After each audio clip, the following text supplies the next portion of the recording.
Hello, എല്ലാവർക്കും പുതിയൊരു വീഡിയോയിലേക്ക് സ്വാഗതം. അപ്പൊ ഇന്ന് വിഷുവായിട്ട് അമ്മ എന്തൊക്കെ സ്പെഷ്യലാ ഉണ്ടാക്കി വെച്ചേക്കുന്നത് നോക്കാം. അമ്മ എന്തൊക്കെ ഉണ്ടാക്കിയിട്ടുള്ളേ?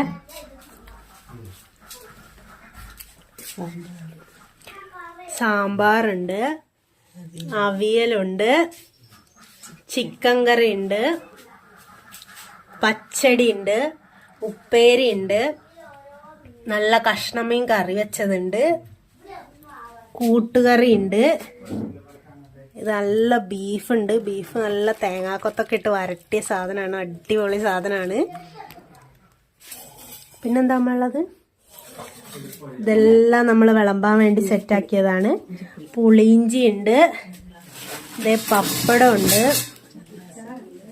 സാലഡ് ഉണ്ട്, പിന്നെ ചോറുണ്ട്, നെയ്ച്ചോറുണ്ട്. അപ്പൊ ഇതൊക്കെ നമ്മളിതാ സെറ്റാക്കി വെച്ചിട്ടുണ്ട്. അച്ചാറുണ്ട്, പിന്നെ ഇതാ നമ്മുടെ